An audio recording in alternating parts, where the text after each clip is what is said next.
Hi, everyone. My name is Helen Adeosun. I'm the CEO and co-founder of CareAcademy. I'm really excited for you all to join our webinar today. We've got some really great stuff here, especially on recruiting, which I know is on the top of everyone's mind right now. So let's do this. It's 1:01 right now. We'll give everyone about another minute to come in, settle in. I see that we have about 501 people who registered for this webinar today, so we're really excited about that. So we'll give everyone a minute just to settle in, and we will get started. So just so everyone knows, and we're on the same page, this is the CareAcademy How to Rapidly Grow Your Care Team webinar. So we're giving everyone just a minute.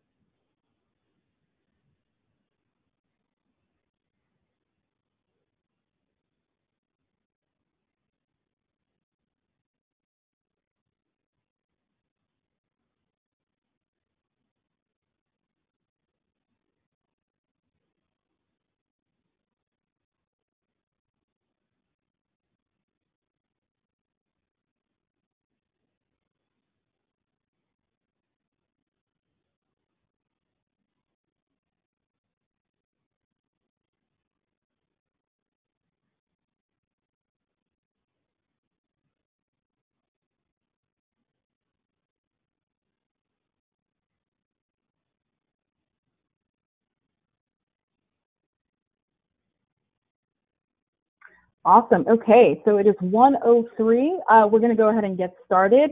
Welcome again, everyone. I see everyone is sort of trickling in. Really excited to have you on today's webinar. My name again is Helen Adeosun. I'm the CEO and co-founder of CareAcademy. Thank you so much for spending a part of your day with us. I want to make sure that we're absolutely respectful of your busy schedules. I know you've got a lot going on, so we're glad that you can be on this webinar for this really important topic. Just so we do some little bit of, page setting and a little bit of, wayfinding right now, it's going to be a really interactive webinar. So I'm going to be asking questions throughout, and I've got some assistants in the background who will be helping me set up polls. So we'll be doing a couple polls.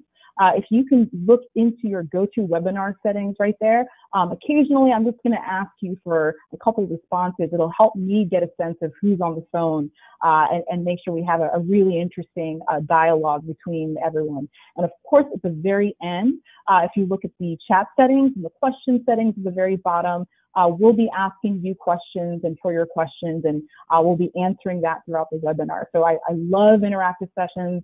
My background is as a former high school teacher, so the more talking, the better. But we're hoping that today we can help walk you through some of the best practices of recruiting and also get your feedback about what's working for you in your agency as well. So thank you so much for joining us.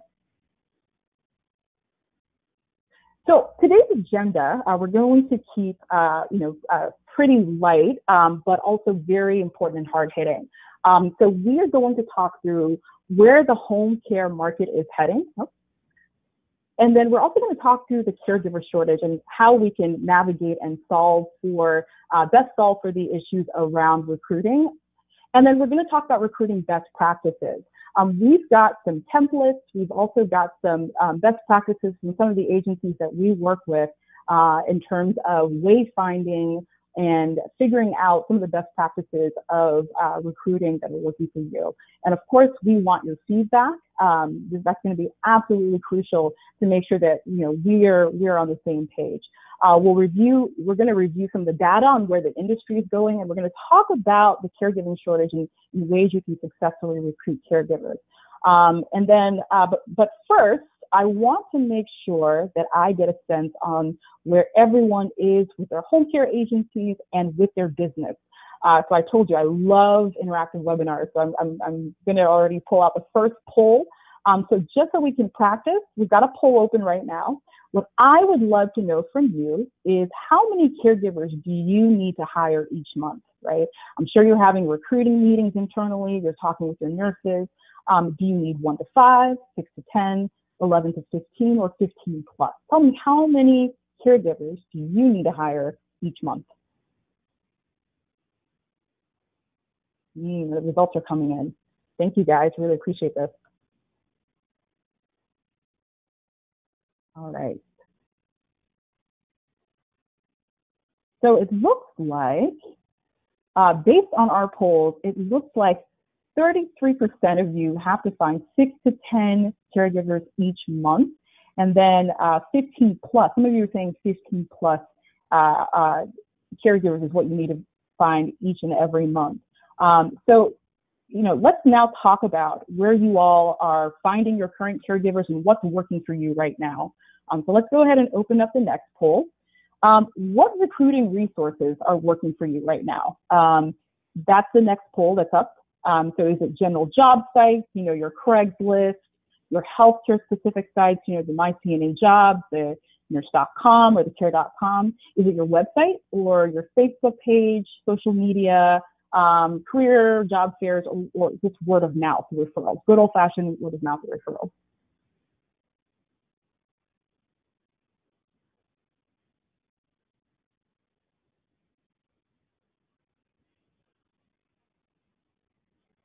Okay, so we're getting our results, and it looks like an overwhelming majority of you all are using the job sites, the Craigslist, the Indeed. That's really helpful for us to know.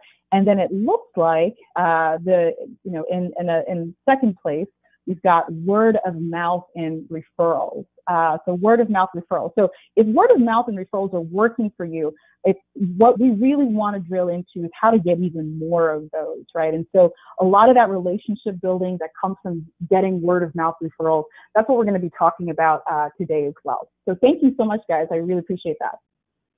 So the outcome and my goal for today is that you leave with a really clear understanding of what's going to work for you, what's going to boost your caregiver recruiting, and building your set of tools on how to fix it and how to enhance what's already working and how to build upon that. So just a little bit of background on who I am. As I mentioned earlier, I'm the CEO of CareAcademy, but I want to talk about what drove me to doing this work. I come to this work as a caregiver. I was a caregiver, as I mentioned. I've been a school teacher and also worked for a number of organizations that did professional development for adults. And my first and foremost struggle was that as a caregiver, I felt really lost. I worked for a number of really wonderful agencies and agency owners, but I felt like there was a lot of winging it. I felt really alone in that process. And I want you to remember this as we're going through today's presentation. A lot of what makes a difference in terms of recruiting excellent caregivers and retaining caregivers is, how are you going to build caregivers who not only want to work as caregivers, but also love working with your clients, especially some of your most difficult clients. And never letting them feel like they have to wing it. I think there are very simple things that you can do right now to bring in caregivers, people who may never have thought about caregiving as a career, and make it really enjoyable for them, and really sort of take pride in that. You want caregivers, obviously, who will do this work with, grace and joy, especially because we know that it's hard to age. I recently experienced something like that, and with my own personal story, I had my grandmother had a wonderful caregiver. As she was aging, with grace, and we were doing as much as we could for her. She outlived a lot of her friends and a lot of our relatives. We had a caregiver who was tremendous in terms of her success and her longevity. And so when your clients' sons and daughters talk about what a blessing their company is, and when they're having dinner with their friends, that's real value. That's really building, a reputation. You want to make sure you have caregivers that reinforce that, no matter where they're coming from. And I think, that's why we all are in this business. So I just wanted to give a little bit of a sense of why I do this, and even, have you think about that even on the hardest days, and also how to recruit caregivers coming from that sense as well. So let's look at why. Let's go ahead and back up a little bit here. There we go. So let's talk about the elderly population and how that's really growing. We're in a great time to be in the home care business because it's one of the fastest growing markets, and it's not going to stop growing really in our career lifetime. So the slide I have on the screen right now is from the great folks at the Peter G. Peterson Foundation, who have these really great studies on healthcare topics. And the chart shows what's going on right now in the senior care industry. So based on this, the number of seniors who are 75 plus is growing really, really, really fast. We're about 10 years into a 50-year period of tremendous growth. And that's why you're probably starting to feel the squeeze when it comes to finding caregivers. It's almost getting to the point where, anyone that has caregivers ready to go is going to get more business. And that, I don't love that about this business. And, I know that you all have found that to be true. So even though an agency may not be as good an operator as you are, and even though they, may cut corners or they don't treat their clients well, it's having the caregivers is really going to make a difference. And that to me is a terrible injustice. But obviously without caregivers, we won't be able to successfully navigate the growth of our industry. So, I just wanted to make sure that we contextualize that. There's always going to simply be more and more need, and we want to make sure that we're able to fill that. So the question for you is, based on what's happening over the last 5 years, do you think the next 5 years are going to be any easier or harder, just based on the shortage that we're experiencing? Just think to yourself, just for a moment. It's going to be harder, right? So how do we want to bring in more caregivers and lots of them? It's the $1 million question that our industry is currently facing. So as I mentioned earlier, the industry is getting to the point that anyone who has caregivers, they're ready to go, is almost guaranteed to get the business. I just want you to take a moment in that. So, imagine a senior being discharged from a hospital, and part of the discharge plan requires that someone is in the home to provide care. So the senior that has maybe 2 adult children, one lives across the country, and the other, the son probably lives maybe about 2 hours away. So he's given a list of home care agencies and from the discharge planner and starts calling, right? So you're on that list. The first agency would love to help, but they can't start immediately because they don't know, they don't have the caregivers and the caregiver power to handle that need. The second agency would love to help, but also can't start immediately. But how do we make the third agency, the owner that says, I will come to meet you at the hospital right now, and I'm bringing one of my best caregivers to help you get home safely, and we'll do the in-home assessment, review the care plan, and really get started today. So the son says, great, I can take care of mom on the weekends. I just need someone to come by for 4 hours every day and to help me with, some of those personal tasks and make sure she's doing okay, right? So that is a done deal for any home care agency that can really go the extra mile and have the caregiver power to be able to serve the needs of the family. So how do we make sure that your agency is ready? And before we talk about some of those best practices that that you're here for, I do want to go ahead. I want to go ahead and just sort of dispel some myths. So here we go with the rainbow and the pot of gold. So that doesn't exist in terms of finding caregivers. What we occasionally meet, and I think everyone is really well-intentioned in this industry, is, people sort of expect or may expect that there's an untapped pool of experienced caregivers somewhere. In order to change how we recruit, we really have to change our thinking on finding the perfect caregiver. There is no sort of untapped pool of experienced caregivers. I wish for you that there were, but they're simply not. And we're at a place where the shortage is so critical that we're going to have to start bringing new people into the industry.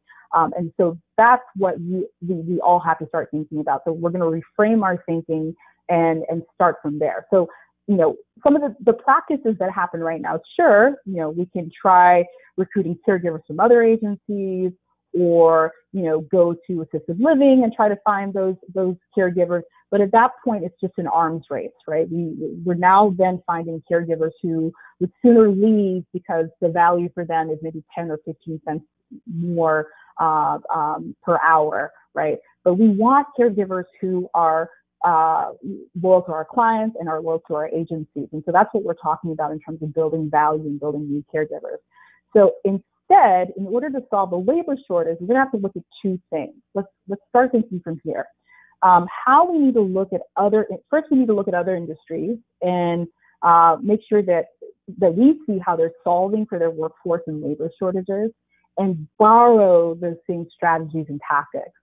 There are industries out there that are facing exactly the same critical shortage, and that's what we can help really articulate and figure out. And once we learn to figure those pieces out and bring those strategies into our industry, we can really help in terms of our recruiting shortage. The other piece is to take a closer look at the declining retail industry. I recently wrote a blog. I don't want you to navigate away from the webinar quite yet, but we'll post that link. I wrote a very detailed blog that I'm really passionate about because I believe that our industry is missing a very critical moment because the downturn of the retail industry will actually be our upside. I'll talk more about that. In that blog piece, I talk about how you can recruit and upskill, and we'll talk about those things later on, but I think that there's a huge opportunity there, and we shouldn't miss that to the Ubers of the world and the other places where people go for short-term work, where we can be building careers with people who are looking for careers and know how to do service-oriented work. So we'll talk more about that. So the next piece is really just sort of thinking through questions on your end. How are you, when you're framing and thinking about where you're finding your next set of caregivers, how do you increase awareness of professional caregiving and capture that interest for your agency? That's one piece to think about. You're essentially doing brand awareness, not only for home care, but you're also doing it for your agency specifically. Why should someone leave retail, for instance, or leave their job at Macy's and start working as a caregiver specifically for your agency? So that's something to think about. How do you differentiate, right? Not just among home care, but also among other jobs that people can be doing, right? We talk about Uber, we talk about Lyft, we talk about all these different opportunities now that exist for gig work. How do we differentiate and really sort of call out the value of what we're doing and help people really get into those jobs? And then how can you be sure that new hires will like being a professional caregiver, especially if they've never done it before? I told my story earlier about how I became a caregiver. What I didn't mention is that I'm from a family and I'm surrounded, my parents are from Nigeria. Some of you probably have a lot of Nigerian, caregivers. Some of you might be actually Nigerian.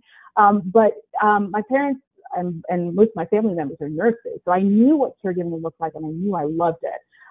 So that's if someone has never come into the industry or doesn't have any awareness of that, we have to build that and build that rapidly. There's some really cool things that we can do to do that. And how do we efficiently train a large quantity of new workers? Some of you are telling us that you need to get 15 new caregivers every single month in through the door, right? And based on that trend line, you're going to have to get even more.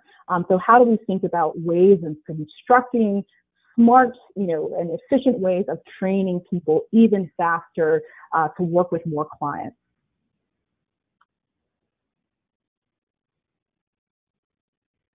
Excellent. All right. So the first example that we want to talk about is the restaurant industry, right? And so this is fast food. If you grew up in one of those families that you had to work starting in your teenage years, you probably started out in the restaurant industry. So they're also currently experiencing a shortage of workers. It's not just home care.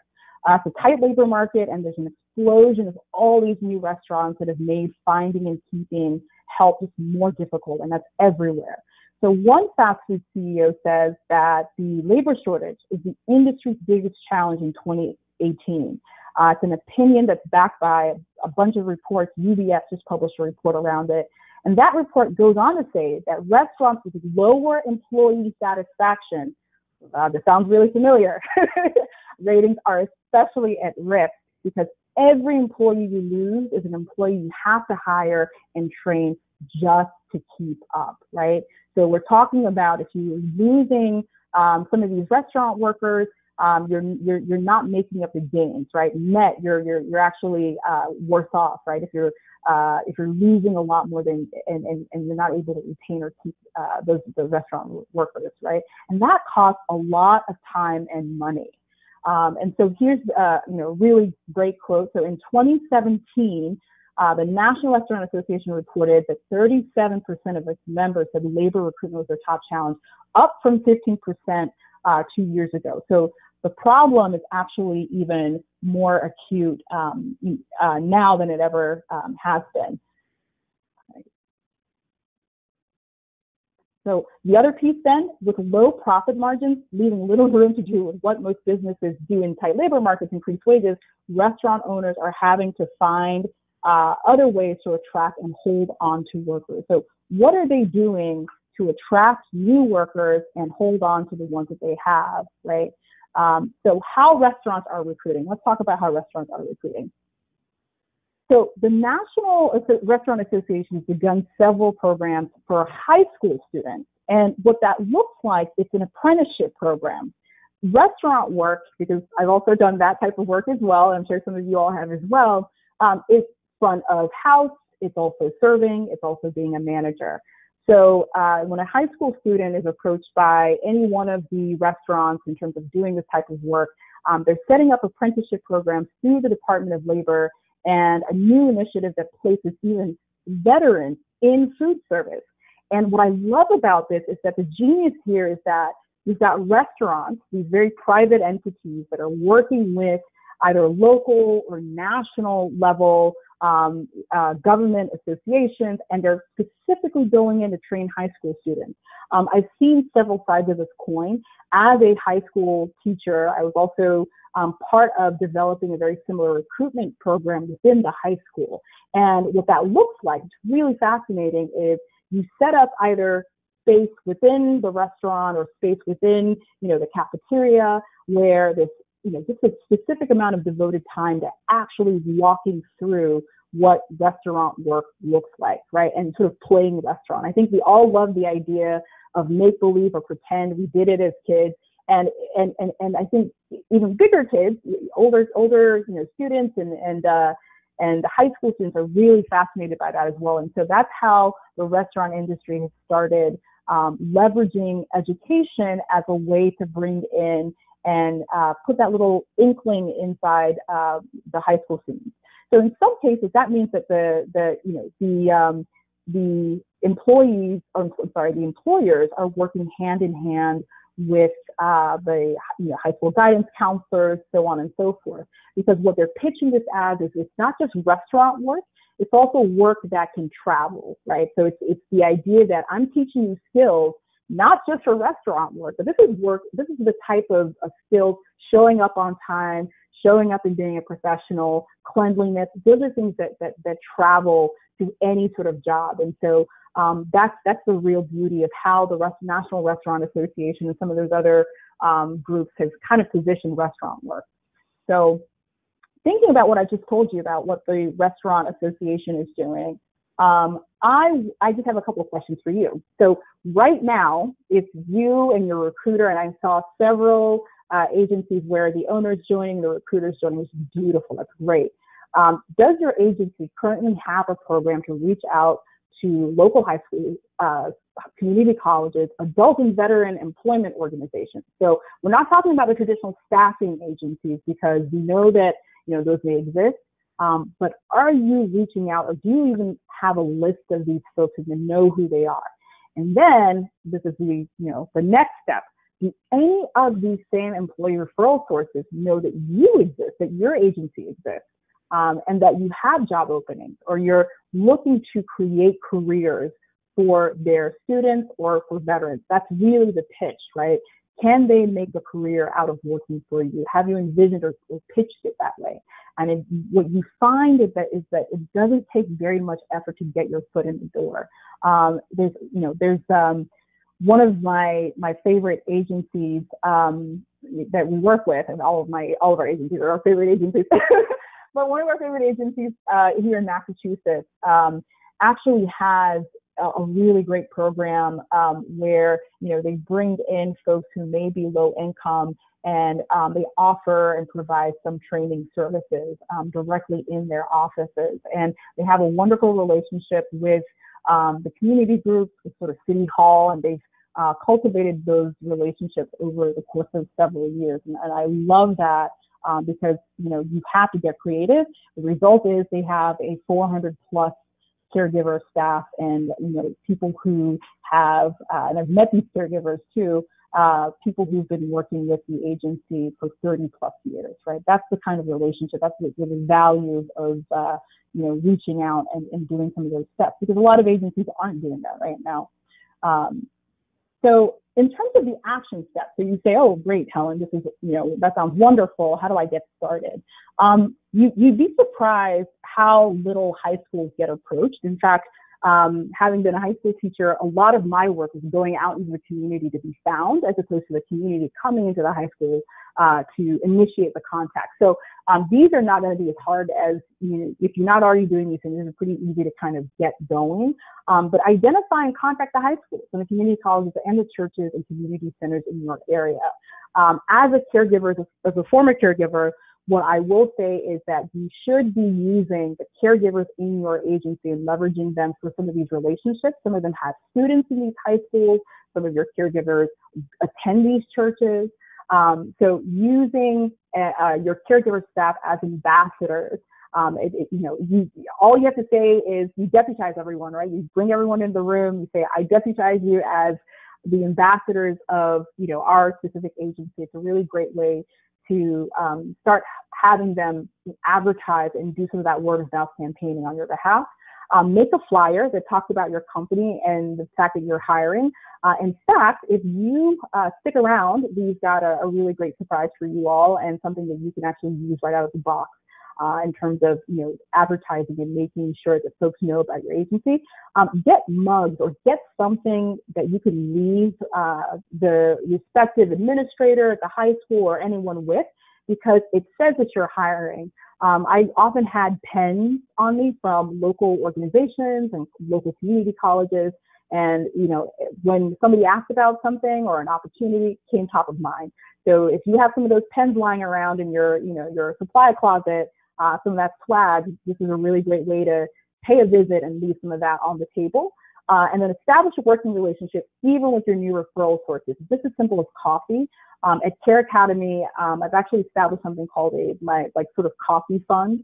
And that is, if you have an interesting conversation or you want to go meet somebody, you can go ahead and, let's go have coffee with them, right? Because for $5, that $5 pays off in a lot of dividends. It might be your next 5 caregivers. So give them your flyers, PDF, and some free goodies. That really does pay off. You can establish and budget out for this if you're really budget conscious, and it makes a huge difference.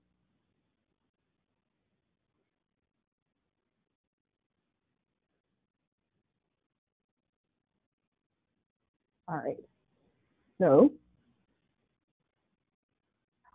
let's go ahead, and now we're going to transition into another industry and what they're doing in terms of really jump-starting their own hiring and facing the recruiting challenges. So the transportation and logistics industry, these are, we're talking about our truck drivers, our bus drivers, train operators, that have had a really hard time with workforce shortages too. I think some of their issues also sound very familiar.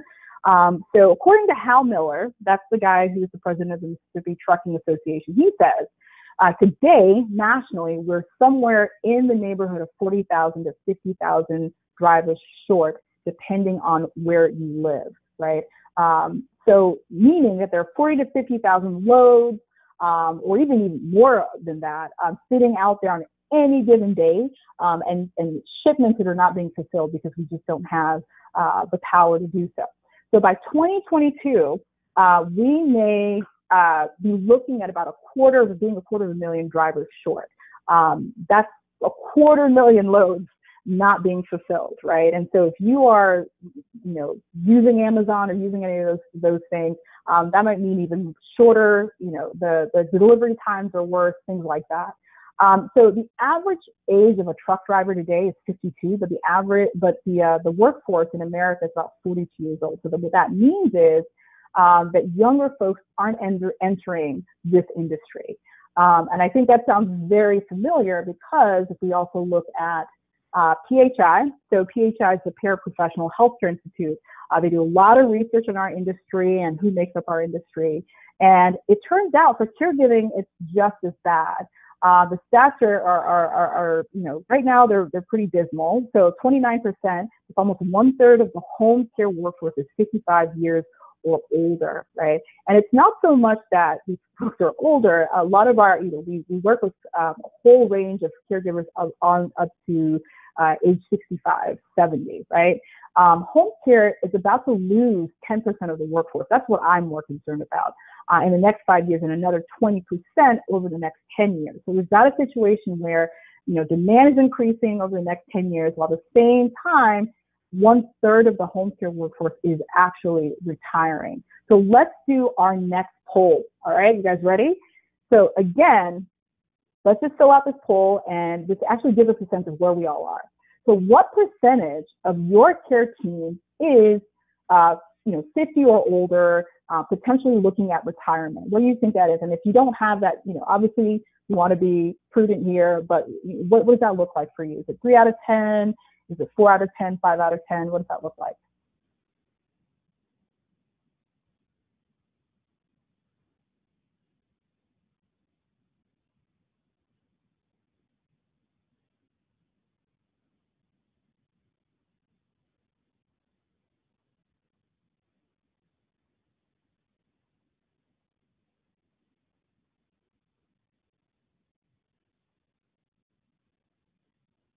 Okay, so it looks like, based on our poll, it's interesting. It's a very even distribution, actually.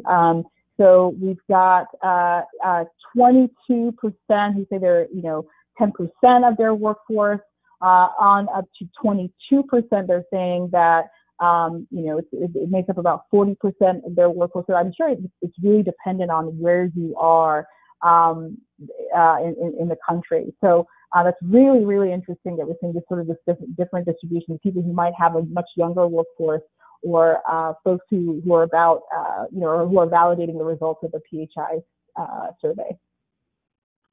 So back to our logistics and transportation stats here.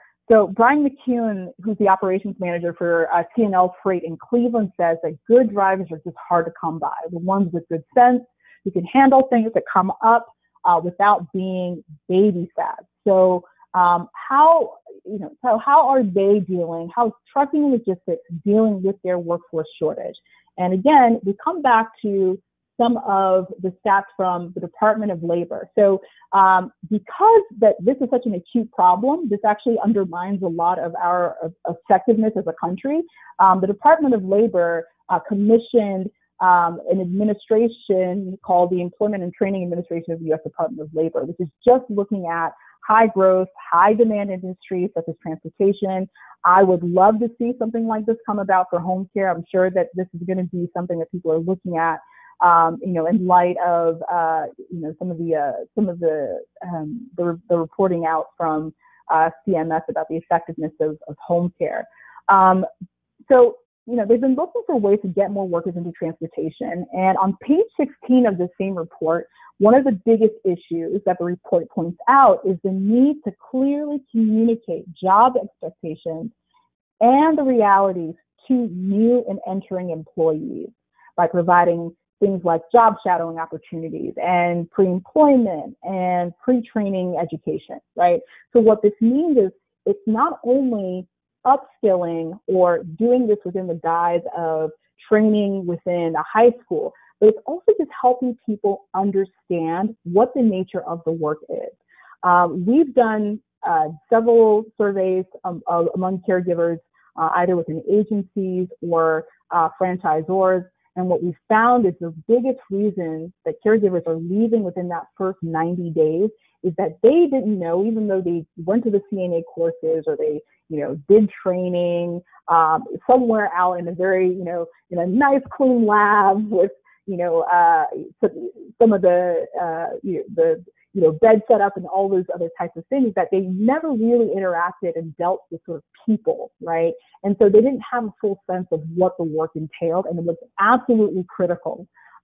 Before we even get into training and, doing all the other sort of post-hire stuff, is just getting people on a foundational understanding of what it looks like to be a caregiver. So that's something that has to be absolutely clear here. And job shadowing is the way that transportation and other industries clarify what the job entails. So what I see is, and what I believe is that in order to successfully recruit new people into this industry and do that in a rapid way, we have to find creative opportunities to show people and demonstrate what the work actually looks like. And they have to hear that in a way that's not sugar-coated, or it's not coming from you, but it may be coming from your other caregivers. So let's look at job shadowing from the perspective of law enforcement. So law enforcement, you all probably heard that movie, Ride Along. So Ride Along comes from basically a job shadowing that law enforcement already does when you're talking about factory and warehouse work. That's actually going through and talking with employees and seeing what working conditions look like. And even in healthcare, you see in this third picture, the group of potential CNAs and nurses all learning about what birthing looks like with a training dummy at their local hospital. But I even say that it can be much simpler than this. It doesn't have to be necessarily, within the context of, the home, right? We can make this even simpler. It can be as simple as having conversations with veteran CNAs within your home care agency, or other caregivers in your home care agency, about what it means to be a caregiver and what it looks like to work for you, right? They are more likely to believe the caregivers than, what we say about ourselves or what we believe about our agency, right? And so the very fact that you trust your caregivers to do that, and you're trusting that conversation, you're facilitating that conversation, goes a long way. So one of the I wanted to drop this tidbit because, I love this example. So we were at a job fair with one of our home care agencies, and rather than waiting for shadowing opportunities or signing up for the open house, they did the open house at the job fair. That was so cool. So right next to, come the orientation, right next to that was just the whole session on 3 or 4 different skits that was playing out on how to work with clients. It was so fascinating, really cool. So you had this group gathering, right? And so you can be rest assured that if someone that day did not come thinking about being a home care, caregiver, they were thinking about it after that, or they were thinking about it for someone else whom they also be looking to. So that was just a really great way, doing everything at once before people were even, we're talking about employment of any kind, doing some sort of pre-training or pre-employment shadowing of a day in the life of a caregiver. So I really believe that we can find ways to do that for potential caregivers. So, So I think the biggest thing to stress here is you want to make sure you're talking about what the job is going to look like, and in order for us to address folks who are coming in and leaving within the first 90 days, it's absolutely critical that we look at doing and making it not optional, but absolutely fundamental that we do some level of pre-employment and pre-training education. So in order to recap in terms of what you can do to provide pre-employment and a way for folks to understand what caregiving looks like, you can create videos and put those in the job ads, your website, Facebook, and I bet you'll see an increase in applicants, but also an increase in the quality of applicants too. That's the other thing I didn't mention, is that by doing some level of pre-employment, you have people who are not only engaged from the start, they know what to expect, and they're ready for it. They want to do it. You'll see an increase in applicants also because you will start to attract people who are not already working in senior care, and you'll see an increase in the quality of applicants because they'll know what they're getting into. So, So by reaching out to high schools, community colleges, and any of these employment organizations, now you know how to sort of set yourself apart. So the U.S. Department of Labor also recommends these pieces too. And so those action steps are that I want you to take and consider with your staff right now while you're on with us is creating a short video that shows, you know, what it's like to work with your agency. It might be even creating a list of caregivers who can give testimonials. We do that with our home care agencies. There's home care agencies that can provide testimonials for CareAcademy. I suggest you do that even with, you know, your caregivers. Who's willing to talk to other caregivers who might be interested, or setting up maybe a coffee fund to do something very similar.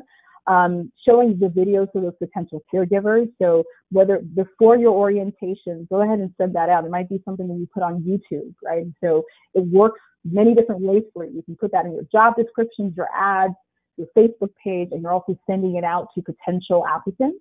And put it on the website and in the hiring section of the job section too. So it's a testimonial of why not only home care, but also why your agency. So I think that's absolutely critical.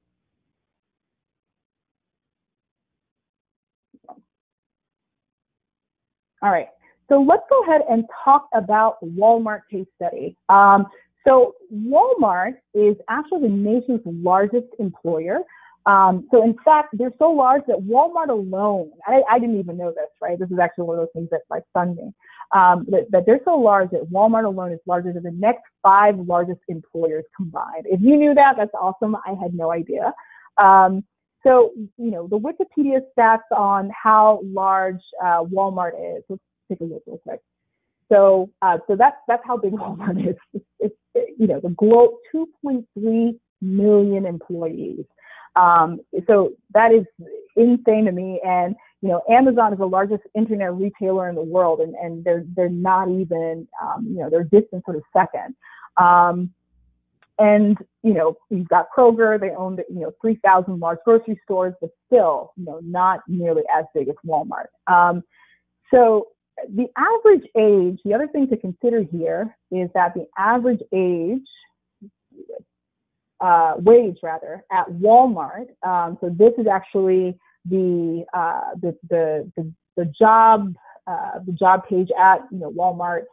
Just looking at this, the average age is $9 per hour.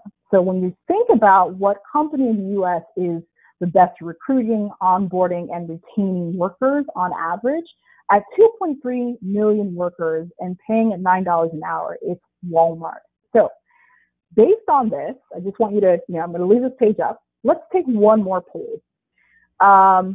You know, just make sure. Are we running a poll right now? Let's make sure.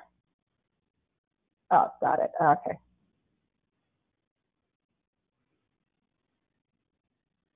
Okay.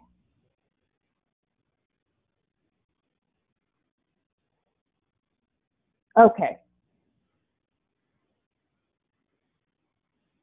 So I was going to ask what you pay your caregivers per hour, but one thing that's important to keep in mind is that hourly wage will dramatically, will vary dramatically, I think city by city. So I'm going to ask you to do some basic math. Take what you pay your caregivers hourly and divide it by what you charge your customers. So for many of you, this is going to look like $12 divided by $24, which is about 50%. But in the poll, what percentage of your hourly service rate is paid to caregivers? Is it 30 to 40%? Is it 40 to 50%? 50 to 60%, or 60 to 70%? So while everyone is calculating that, I'm going to, you know, give maybe a couple scenarios. I think that'll help too. Because I know this is not the math is my favorite in the middle of the webinar. So if you are paying $10 an hour and you charge about $22 an hour, that's about 45%. So you know, if you're around $9 an hour and you charge 22 hours, that's 40%. So what does that look like for you all?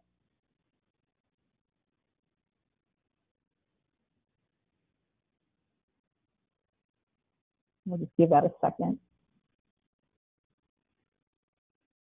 Awesome. So I've got about 71% of my folks voting. Awesome. Okay, great. So in terms of the results, interesting. So the top two pay ranges are about 40 to 50%, that's 44%. And also we've got sort of in a close second and third, 50 to 60%, and then also 30 to 40% as well. So that's really interesting to note. So before we take a look at what Walmart is doing to really build their workforce, I think it's important to understand something. Walmart is in a really big battle between them and, of course, Amazon. And they're fighting over you, of course, as a consumer, and me. And, you know, I'm a huge fan of both, right? We use both in my family. And they sell a lot of the same stuff. So right now, if you look around your office, I'm sure that you're seeing things that you've gotten over Prime, maybe you took part in Prime Day. But the thing to note here, though, is that Walmart is the one that prides themselves really on being the low-cost leader. So it's starting to shift the strategy. And I think they know that it's really impossible to compete against Amazon on price, right? So that is, you know, something that I've taken away from this too. They've started to switch their strategy. You may have noticed it. I've definitely also noticed it too. And they've been trying to do that for a while. But Walmart's strategy right now is to win by creating a really great in-store shopping experience, especially as you talk about the changing nature of consumers. People want to feel connected to who they're purchasing from. And I think Walmart is understanding that. And thus, they're trying to really create an engaged and really well-trained workforce. So, you know, what does the number one employer in the U.S., Walmart, do to attract just a really incredibly large, but of course, starting point of a low-wage workforce, right? So this is a worker who typically looks like, you know, a caregiver, or who is around that same sort of starting wage as a caregiver. So I want to intro you to Walmart Academy, right? So this is Walmart Academy. That's what you're looking at as one of the graduating classes from a Walmart Academy. So the training programs at the heart of what Walmart does is just really a rebranding effort, right? They know that they have to create a personal connection within the community. That's something that they have that Amazon does not have as an online-only retailer. So the company became much more worker-focused and the community-minded company, right? That's where they're going to win. And that's what the New York Times reports. So the retail, you know, behemoth, Walmart, created Walmart Academy. And what they do is they have classrooms in 100 stores. So these are all regionally placed all over the country. And one of the regional managers, John Tao, has been working with the company since he was hired in high school, right? That's just one anecdote of just really great retention.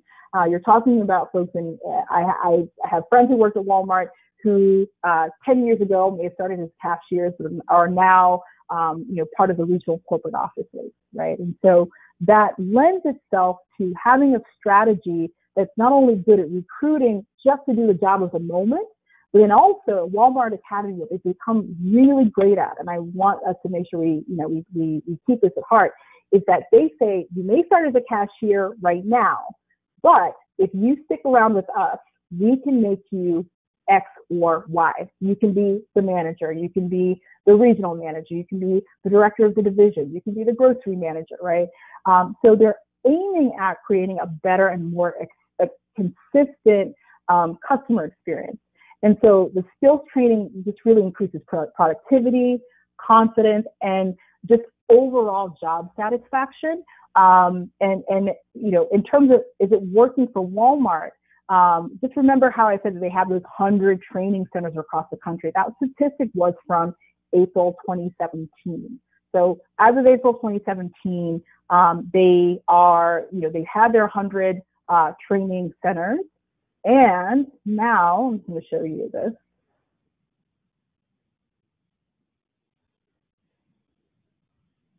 Right? So they built 100 new training centers in 2018. So they've gone from 100 training centers last year to 200 training centers in just a year, right? So it's not a strategy that they're being passive about. That's a strategy they're implementing and using right now. And so they're doubling down. And so what that says to me is that if, Walmart in 12 months is creating 100 new training centers, that must be working. That is what the biggest employer in the U.S. is doing to effectively recruit and retain people by being as systematic as possible and doubling down on the strategy where they're creating a much more engaged worker, right? And so employee upskilling, being able to say, Walmart cashier Sally, you're starting out with us in 2018 as a cashier. We will celebrate you, and you are making $9 an hour.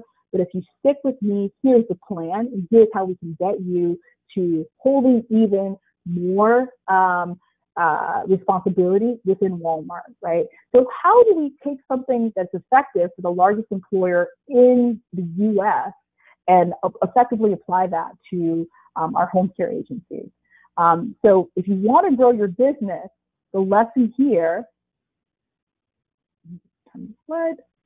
is employee upskilling is absolutely key. So what do I mean by upskilling? I've been giving examples throughout, but if you want to grow your business, what we mean by upskilling is that it's the act of attracting new workers by selling them on their potential, right? In the U.S., and the reason my parents came to this country, right, is because we have a way of thinking about aspiration, right? The American dream, right? We believe in that. And so when we talk to caregivers and we're recruiting them and potential caregivers, we have to speak the language of aspiration. This is where you're starting, but this is where you can also go, right? And it doesn't have to necessarily be monetary. In fact, when I was becoming a caregiver, I was actually 19 years old when I started out my first caregiving job. And what I loved about my first employer was that they were saying, look, we know you're going to go to college. We're excited for you. We want you to go to college. We want you to succeed. We want you to be engaged. And know that, we will be teaching you skills that you could apply. Because at the time, I thought I was going to go to school to become a doctor, right? And be more engaged in healthcare. But, I knew that I was going to, when I came back to, my parents' house and I was working as a caregiver, that I could keep a relationship with that agency. And I stayed with them actually throughout college rather. So employee upskilling, saying this is where you're starting off, and we actually value, what you're building and your future. It makes so much easier to recruit workers. It's absolutely critical. It's something that we talk about the job for now, but we don't talk about the job for later and how we're building skills. So it's absolutely, important that you're talking about upskilling to recruit more workers, and increase employee engagement of both new workers and your current workers, right? Because it's also about keeping your caregivers. So it's talking to veterans too about what do you want to do? What do you hope to build for yourself, right? Again, I don't want you to be afraid of that conversation because it's not always monetary. It's just sometimes even as much as recognition. Our friends over at Home Care Pulse, what they're finding is year over year, the reason that caregivers are not staying is because they're not being recognized. So upskilling is a form of recognition. Increases customer satisfaction and employee satisfaction because you're investing in their future, and the customer satisfaction because we know that a happy caregiver, someone who feels invested in, is going to give their best. But most importantly, a great employee training program improves your bottom line also in delivering more caregivers and more clients. So I want you to think about that. So the last slide, and something that I mentioned and promised earlier, is just one on the retail opportunity. I've talked about this in a number of different articles with our friends at Home Healthcare News. I really believe in this. I'll keep shouting it from the rooftops over the next couple of years. But I wanted to point out to you that aside from, just speaking of Walmart, aside from caregiving, 72% of caregivers surveyed, according to the folks in My CNA Jobs, surveys have a background in retail, right? So it's very likely that your caregiver, and a good caregiver, is going to come from somewhere that understands being able to provide excellent service and a great customer experience, which I think is why, we saved that Walmart piece for last. The other thing to note too, in terms of the numbers, is retail is estimated to lose up to 7 million jobs over the next 5 years, right? That is absolutely critical. I put out a picture of this Toys R Us. This is not the Toys R Us near me, but as a child of the 80s and 90s, this actually made me really sad and very nostalgic. And I realized also, as a person who does employer-based training and thinks about this stuff extensively, that there was a huge opportunity that was going to lead through those doors, other than the fact that, kids were not going to get their toys anymore from Toys R Us. It's the fact that, at a single Toys R Us may employ up to, 50 to 100 people, right? Where did those people go when the last Toys R Us location shut down, right? Where did they go? So, and what I want us to start thinking about is, if we know this is the case, how do we turn this into opportunities on a very local level for how we recruit caregivers? And so I wrote a blog about this, and I'm hoping somebody from our team, if we can go ahead and share out the link for that blog. I'd like to go ahead and just send you all that and have you look at that, because I think it's a really great way to start thinking about where these other folks who are already service-oriented, where you can start finding your next set of caregivers. What I also lay out in the blog piece too is just basically a recruiting roadmap for retail. I've done retail work before. I think it's a very good proximate to what we're doing in home care. So in that same article, I talk about just retail jobs and responsibilities and how they translate in home care. Labor economists, just to get a little wonky for just 2 seconds of your humor me, call it fungible skills, right? So it means it's transferable. So here are some of the retail resume experiences, whether it's a retail salesperson or a stocking manager or a cashier. These are things that they have done, what it means for you, and how you can translate that for home care. And this is not just for you, this is also for your staff as well, and for the person coming from retail. They may not necessarily understand that, there's this level of transference, but this is the story that you can tell of why they would make a great caregiver.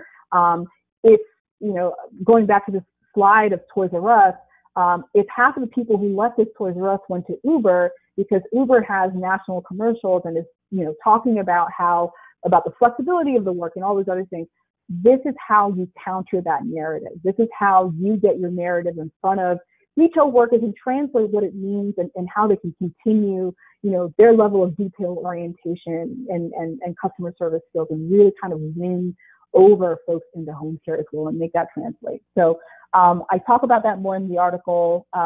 We'll post that up, and we'll also send it out as well to you all. So, there's a ton of opportunity. I know that I presented quite a bit of ideas, so I wanted to just all sort of relax and just take a deep breath.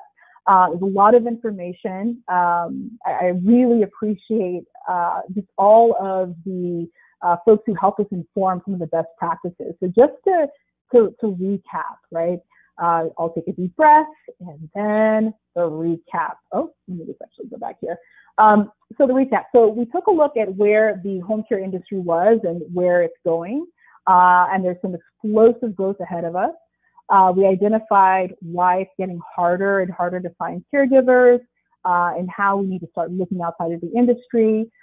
We even took a look at the restaurant industry and how we're bringing in new workers from high schools, community colleges, and we gave you a step-by-step plan of going out to some of those referral sources, whether they're high schools or community colleges. And we talked about how the U.S. Department of Labor is helping transportation by talking about pre-employment training opportunities.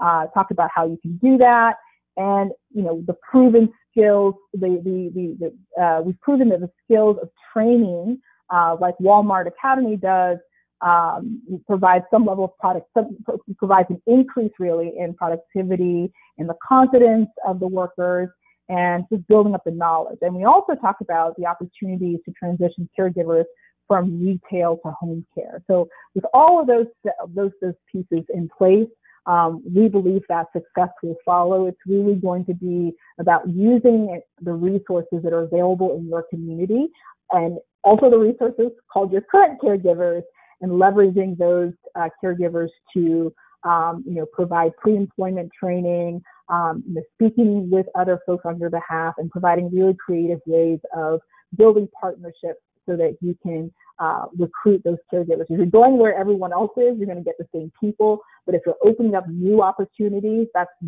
your funnel, right? And you can own that. And that's what we want you to do. We want you to be successful and to own those opportunities. I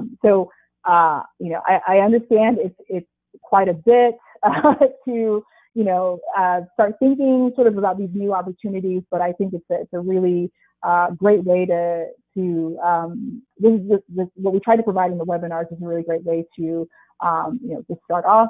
What I want to have you think about now is, based on all we've just provided, how are you going to implement pre-employment and pre-training education for your company? What does that look like? How you're thinking probably about how can I create a training academy like Walmart Academy for your home care agency, and where am I going to come up with all of this curriculum, and how am I going to deliver it? And those are all, of course, very, very valid questions. So we work with thousands of caregivers and agencies here at CareAcademy to do exactly that, everything from pre-employment training to also the training within the first 90 days, and then also upskilling as well with some of our partners throughout the U.S. So what I want to do now is just do a quick demo of what that looks like at CareAcademy.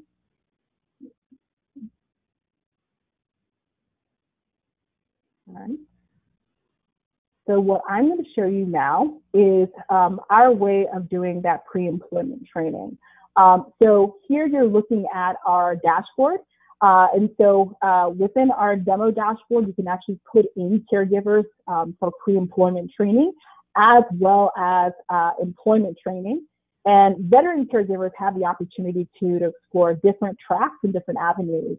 And so here we have Yvonne is taking classes in maintaining a clean and healthy environment. The wonderful thing about our platform is that all of the training that you may need for your state's compliance is already preloaded. That's already done just for you. And then the other piece too is that we make all of the administrative work really easy to navigate. So the compliance reporting, we handle that. So if you want to go ahead and print off your compliance report, it's actually the one for California that's all ready to go. It's created in real time. So you don't have to do that work, neither does your administrator. And if you are the administrator that has recruiting functions, you can actually go do all of the things that we mentioned on this call because we take care of that on your behalf. And of course, you can add new caregivers and also message them from our system as well, whether it's an individual caregiver or the new caregivers that you just recruited on. You can message them through text message that goes out just to send them reminders. We also have a dedicated customer support staff. So while you are out recruiting, we have folks who can answer any technical questions or answer questions on your behalf of your agency. So we take care of all of that on your behalf. The other piece too, of course, is the class. So we have hundreds of videos that you can access for your caregivers as well as classes. So all of our classes are mobile ready. And so any caregiver, if you're talking about millennials, especially in high school, they have the ability to access our classes via mobile phone. And so if you can take a look at one of those classes right now, let's say, for instance, we want to make sure that people understand what dementia looks like in dementia care. So most of our classes are video-based. So you're seeing rather than us, telling the caregiver, this is a way you can do that pre-employment training, giving a caregiver or potential caregiver this class so that they can go through the activities and learn a little bit more about what that actually looks like. We actually have in each of the classes scenarios where you see the correct and incorrect way to speak to a client who may have a certain stage of dementia. And of course, there's a test at the end that you receive as the administrator so that you see how that caregiver is progressing. You know that caregivers are going to be great caregivers when they're completing the assignments. and you've got that all in sort of one place. So for the folks who are on our webinar today, we are offering special promotional pricing. So today's special offer for those who are on our webinar, and this expires at midnight, you can save $600 this year. We offer classes and also our platform for caregivers, for agencies that have 10 caregivers and more. And so you can contact our staff and reach out to them directly.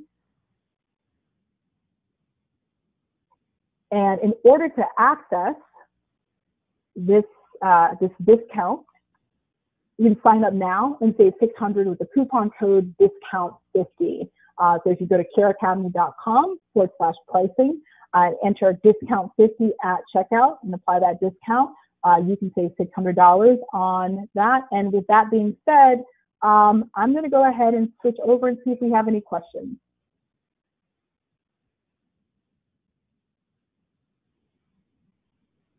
And should mention that, yeah, we'll send that link in the follow-up email. So just watch your email for that, and we'll also send that the discount code as well.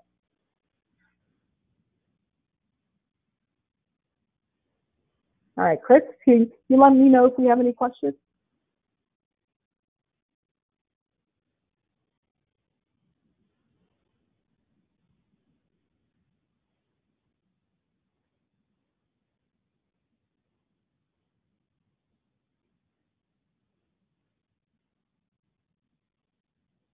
Okay.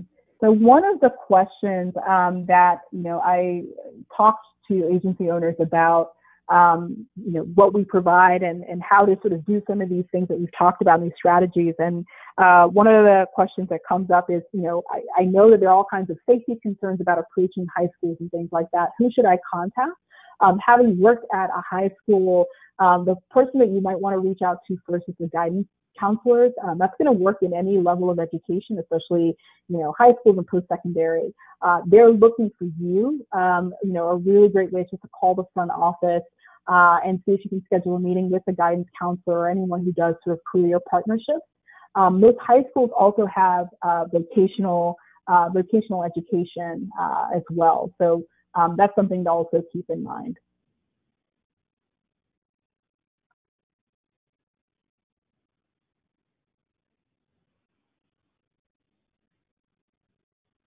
All right.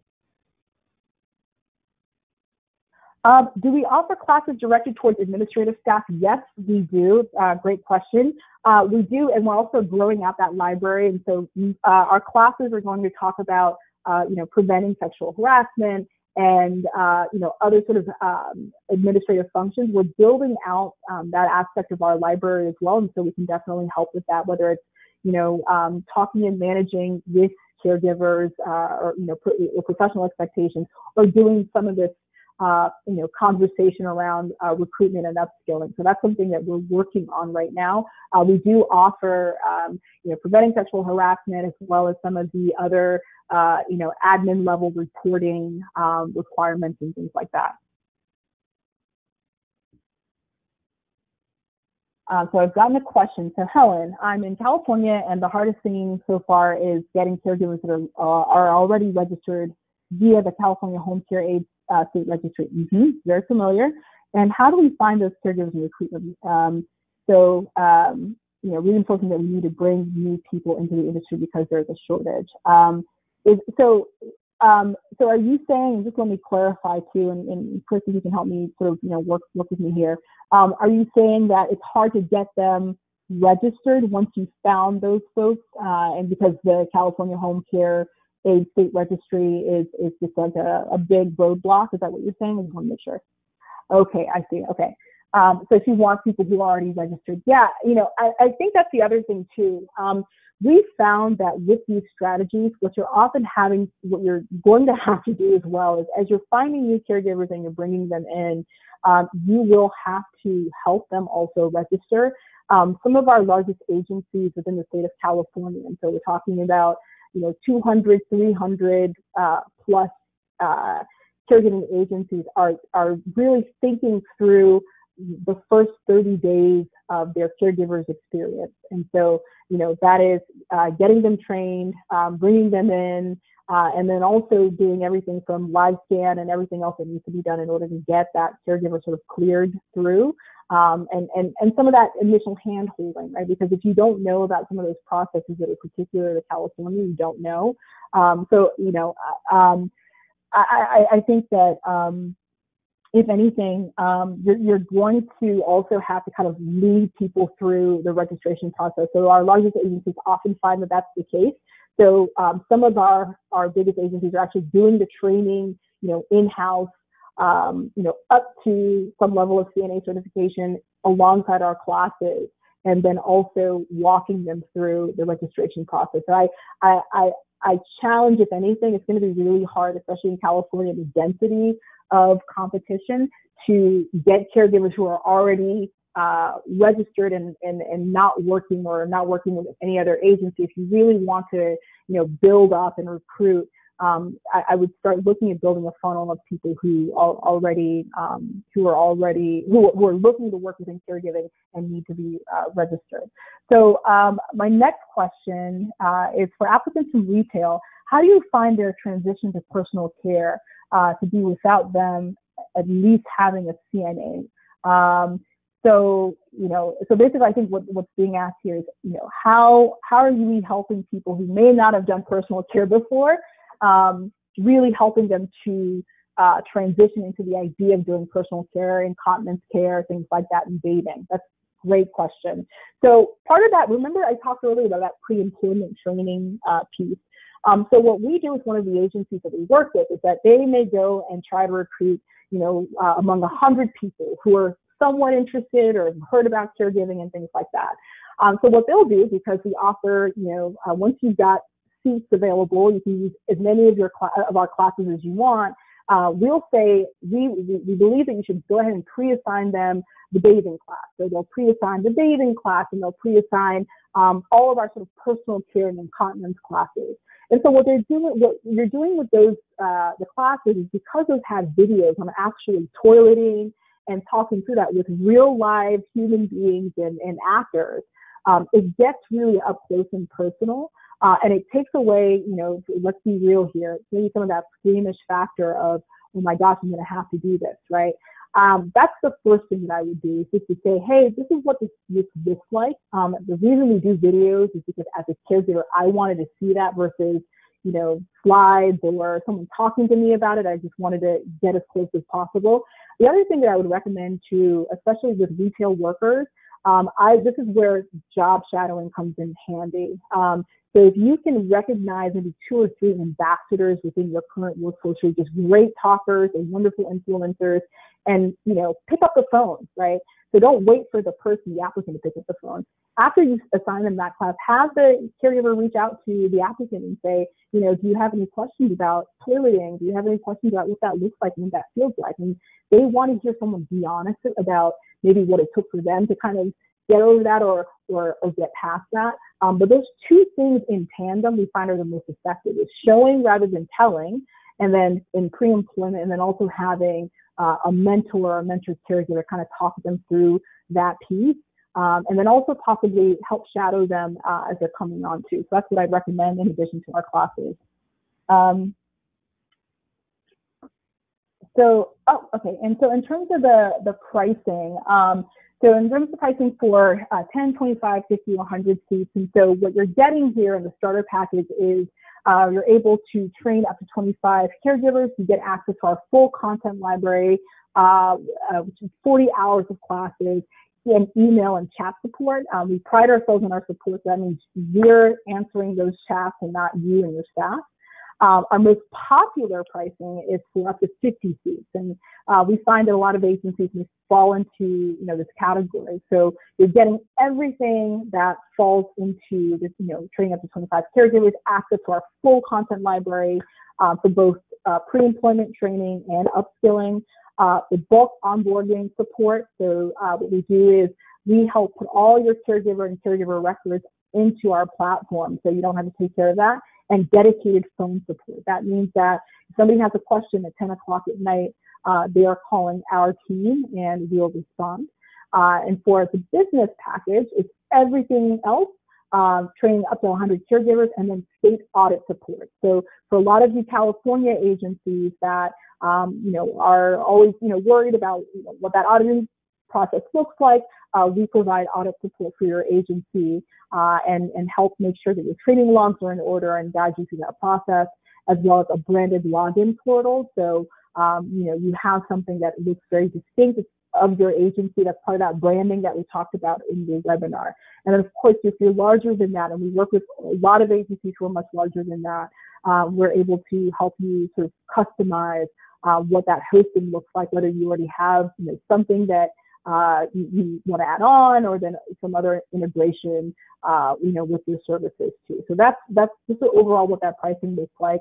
And then what we mean by the special offer here is that you're saving on the onboarding as well as a discount on our services, our monthly services as well. And so that offer is open up until midnight tonight, and we'd love to have you take part.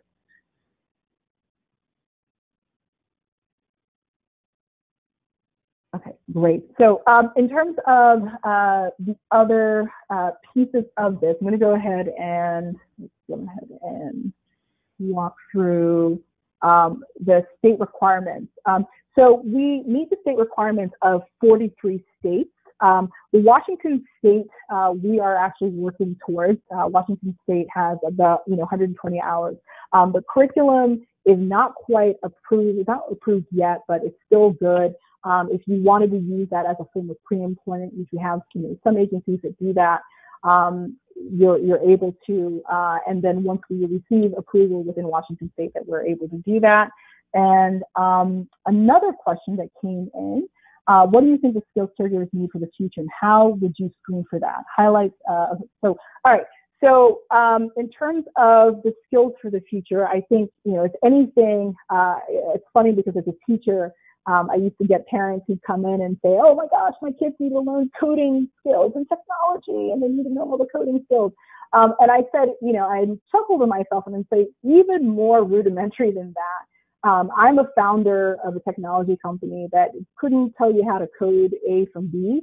For the thing that has helped tremendously in my lifetime and in my career, also as a daughter of a car salesman, is communication. And I think that's absolutely fundamental for getting a caregiver who's going to be engaged with your clients, who's going to get great feedback and great positive reviews from your clients, and is going to be a great, employee for you, is making sure that communication is absolutely fundamental. That'll never go out of style. All of the founders and all the, glorifying of Steve Jobs and all these other folks that we talk about are all great communicators and terrible coders, right? And so the jobs of the future are going to be those who can express themselves, who can listen well, and communicate to customers. The other piece is some level of analytical skills. So it's not just even technology, but what I advocate for is that caregivers are going to become mini clinicians in their own right. And what I mean by that is that you have CMS and all these other government agencies who are saying, this is this caregiver is spending more time than, the primary physician of this older adult. Maybe we can utilize this person to make sure that the quality of life of this older adult improves and doesn't decline over time, right? And so you're going to have to get a caregiver who's into the details, and again, knows how to better communicate. So that's my belief about sort of the jobs of the future and what that looks like as well. Any other questions?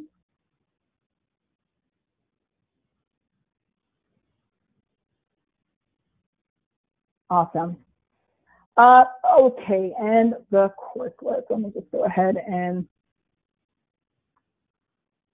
yeah, so somebody wanted to ask about the course list, so we will also send this out to you. Let me go ahead and pull that up. So our course list includes, let's go ahead and switch here.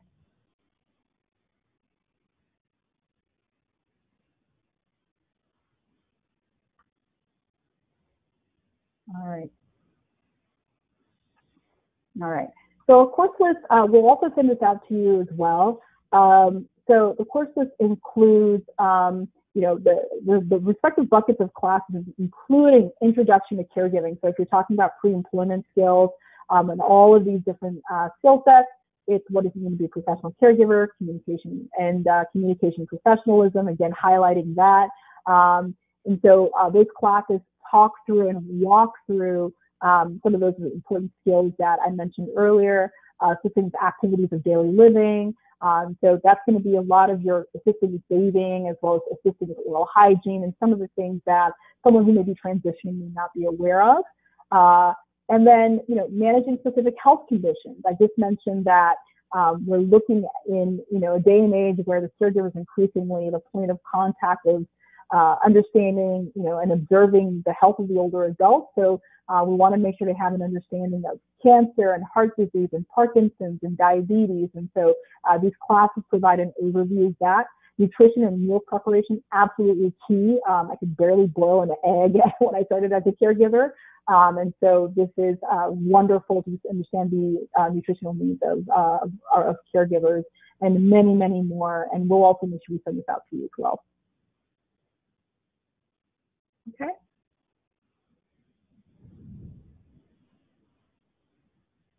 Awesome.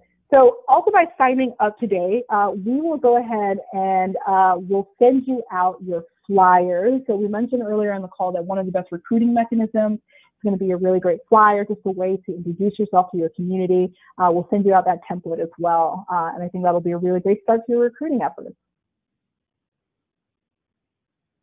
Awesome. And so with that said, I don't know if we have any other questions, Chris?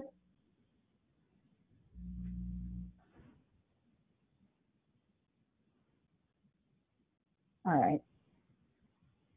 Awesome. So we actually have one last poll.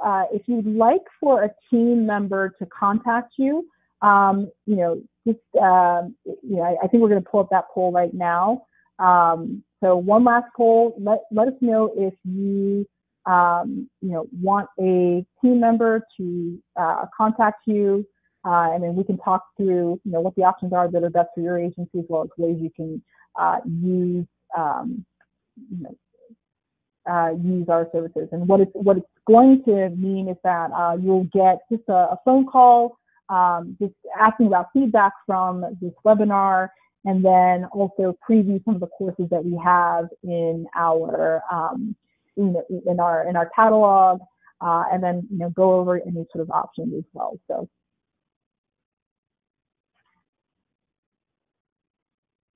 All right. Awesome. So, if anything, we're going to follow up with you all via email. So what we'll send out is a recording of this call, as well as course catalog and any other pieces too that we talked about on the call today. I want to, from our staff, thank you so much for being a part of our webinar today. And, I really, I'm going to leave up the poll for just maybe a minute or two so people can fill it out as well. But I want to thank you so much for making the time for us. And thank you so much for your great questions. And let us know if you have any more, or if you shoot me a line if you have any more questions. I'm Helen at careacademy.com. With that said, I thank you so much.